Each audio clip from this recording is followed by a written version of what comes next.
وہ جان گئے ہیں، اب انہیں کسی کو ضرورت نہیں ہوئی کہ پوچھیں کہ تو واقعی یسوع مسیح ہے؟ تو کون ہے جو ہمیں یہ سارا کچھ مہیا کر رہا؟ تو کون ہے جس نے کہا کہ کشتی کے دائیں طرف جال ڈالو تو پکڑو گے؟ یہ ایک اور اشارہ ہے اس بات کی طرف کہ مردوں میں سے جی اٹھنے والا یسوع جو ہے اس کی جسمانی شکل جو ہے وہ مختلف تھی، وہ مختلف بدن میں تھا، اور اب وہ جان گئے کہ یہ یسوع ہی ہو سکتا ہے، کیونکہ اس کے علاوہ اتنی بڑی تعداد میں مچھلیاں پکڑنے کا سبب اور کوئی ہو نہیں سکتا۔ میں نے پہلے بات کی تھی کہ ایک دفعہ پہلے بھی شاگردوں کو یہ تجربہ ہو چکا تھا کہ اتنی مچھلیاں پکڑنے میں کس نے مدد کی تھی۔ مقدس لوکا کی معرفت خداوند کی انجیل 5واں باب اور پہلی آیت سے 11ویں آیت تک اگر آپ دیکھیں تو وہاں بھی پتہ چلے گا آپ کو کہ خداوند ان کی پہلے بھی مدد کر چکا تھا۔ پہلی آیت سے لکھے، جب بھیڑ اس پر گری پڑتی تھی اور خداوند کا کلام سنتی تھی اور وہ گنیسرت کی جھیل کے کنارے کھڑا تھا، تو ایسا ہوا کہ اس نے جھیل کے کنارے 2 کشتیاں لگی دیکھی، لیکن مچھلی پکڑنے والے ان پر سے اتر کر جال دھو رہے تھے، اور اس نے ان کشتیوں میں سے ایک پر چڑھ کر جو شمعون کی تھی اس سے درخواست کی کہ کنارے سے ذرا ہٹا لے چل، اور وہ بیٹھ کر لوگوں کو کشتی پر سے تعلیم دینے لگا۔ جب کلام کر چکا تو شمعون سے کہا، گہرے میں لے چل اور تم شکار کے لیے اپنا جال ڈالو۔ وہ جو مچھلیاں پکڑنے والے اپنے جال دھو کے بیٹھ گئے، یہ پہلے بھی ایک دفعہ ہو چکا۔ پھر کیا ہوا؟ شمعون نے جواب میں کہا، اے استاد، ہم نے رات بھر محنت کی اور کچھ ہاتھ نہ آیا۔ میں نے پہلے بات کی تھی کہ ہماری طرح سوال نہیں کیا، اب جب انہیں پتہ چل گیا تھا اب تو سوال نہیں کیا، لیکن یہ سوال اس سے پہلے وہ کر چکے کہ ساری رات مر گئے، کوئی مچھلی نہیں آئی۔ اب انہیں پتہ چل گیا کہ ایک دفعہ پہلے بھی بھائی یہ ہو چکا ہے، وہ بھی خداوند نے کیا گا، اب نہیں انہوں نے نافرمانی کی۔ پھر لکھے، رات بھر محنت کی اور کچھ ہاتھ نہ آیا، مگر تیرے کہنے سے جال ڈالتا۔ اپنی بات کو چھوڑ دیجئے، یسوع کے فرما برداری کیجیے۔ تیرے کہنے سے ہم یہ کرتے ہیں جو بھی تو کہتا۔ یہ کیا اور وہ مچھلیوں کا بڑا غول گھیر لائے اور ان کے جال پھٹنے لگے، اور انہوں نے اپنے شریکوں کو جو دوسری کشتی پر تھے اشارہ کیا، آؤ ہماری مدد کر۔ پھر لکھے، شمعون پترس یہ دیکھ کر یسوع کے پاؤں میں گرا اور کہا، اے خداوند، میرے پاس سے چلا گیا، کیونکہ میں گنہگار ہوں۔ اس کو پتہ چل گیا تھا اس وقت کہ یہ خداوند ہے۔ تیسری دفعہ جب خداوند ان پر ظاہر ہوا، مچھلیاں پکڑوائیں، تو اب بھی اسے پتہ چل گیا کہ یہ یسوع کے علاوہ کوئی اور ہو نہیں سکتا، یہ ہمارے خداوند کے علاوہ کوئی اور کر نہیں سکتا۔ اس لیے اس بار انہوں نے کوئی سوال نہیں کیا۔ یسوع نے روٹی لے کر انہیں دی، اسی طرح مچھلی بھی دی، اور یہ رفاقت جو کھانے کی تھی، میں نے کہا تھا کہ آج کا پیغام جو ہے وہ ہے یسوع مسیح کے ساتھ کھانا، یا یسوع کا اپنے شاگردوں کے ساتھ صبح کا کھانا کھانا، ناشتہ کرنا۔ دراصل کھانا کھانا جو ہے آج کے دور میں بھی اور قدیم زمانے میں بھی اکٹھے کھانا کھانا بہت اہم ہوتا تھا۔ ایک ساتھ کھانا عظیم رفاقت کی نشانی ہوتی تھی۔ آپ کو یاد ہوگا کہ متی رسول کی انجیل کے 9ویں باب کی 11ویں آیت میں جب یسوع کھانا کھانے بیٹھا، یعنی رفاقت رکھی دوسرے لوگوں کے ساتھ، تو فریسیوں کو اعتراض ہو گیا تھا، اور انہوں نے یسوع مسیح کے شاگردوں سے پوچھا، تمہارا استاد محصول لینے والوں اور گنہگاروں کے ساتھ کیوں کھاتا؟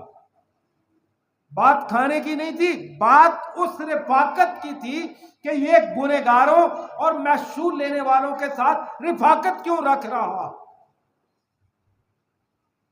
کیونکہ اکٹھے کھانا یا یہ رفاقت جو ہوتی تھی اس کی بڑی اہمیت ہوتی تھی، اور ان فریسیوں کو مسئلہ یہی تھا کہ ان ناپسندیدہ لوگوں، محصول لینے والے جو گنہگار جو ہیں، ان ناپسندیدہ لوگوں کے ساتھ یسوع رفاقت کا اظہار کیسے کرتا ہے۔ حالانکہ کلام مقدس میں پولس رسول کی معرفت ہم تو پرواہ نہیں نہ کرتے، کھانا کھانا یا رفاقت رکھنا اس قدر اہم ہوتا ہے۔ سنیے ذرا کلام مقدس میں کرنتھس کی کلیسیا کے نام پہلا خط لکھتے وقت 5ویں باب کی 11ویں آیت میں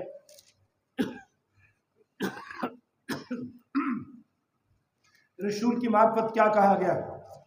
5واں باب اور 11ویں آیت۔ اگر آپ اجازت دیں تو میں 9ویں آیت سے پڑھ رہا ہوں۔ میں نے اپنے خط میں تم کو یہ لکھا تھا کہ حرام کاروں سے صحبت نہ رکھنا۔ صحبت کا مطلب ہوتا ہے رفاقت، میل جول۔ حرام کاروں کے ساتھ صحبت نہ رکھنا، یہ تو نہیں کہ بالکل دنیا کے حرام کاروں یا لالچیوں یا ظالموں یا بت پرستوں سے ملنا ہی نہیں، کیونکہ اس صورت میں تو تم کو دنیا ہی سے نکل جانا پڑتا۔ لیکن میں نے تم کو در حقیقت یہ لکھا تھا کہ اگر کوئی بھائی کہلا کر، یعنی ایماندار کہلا کر یہ دعویٰ بھی کرے کہ میں یسوع مسیح کا ہوں، مسیحی ہوں، اگر کوئی بھائی کہلا کر حرام کار یا لالچی یا بت پرست یا گالی دینے والا یا شرابی یا ظالم ہو تو اس سے صحبت نہ رکھو۔ یہ اعتراض تھا فریسیوں کو خداوند پر کہ یہ ان کے ساتھ رفاقت کیوں رکھتا ہے، ان کے ساتھ صحبت کیوں رکھتا۔ صحبت نہ رکھو، بلکہ ایسے کے ساتھ کھانا تک نہ کھائے۔ یہ تھا، یعنی کھانا کھانا اس قدر اہم تھا۔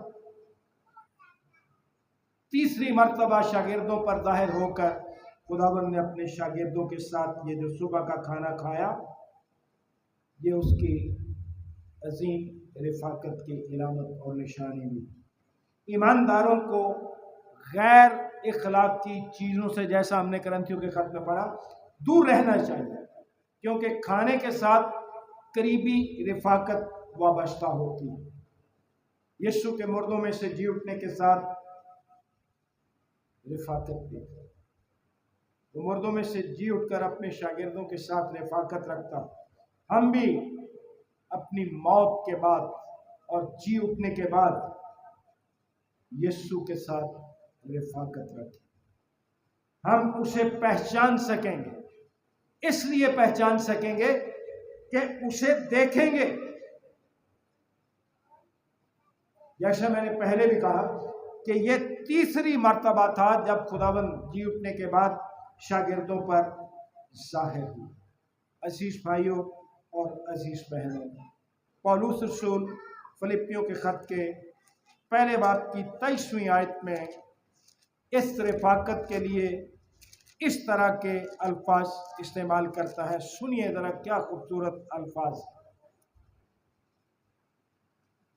فلپیوں کا خط پہلا باب اور 23ویں آیت میں لکھا ہے، میں دونوں طرف پھنسا ہوا ہوں۔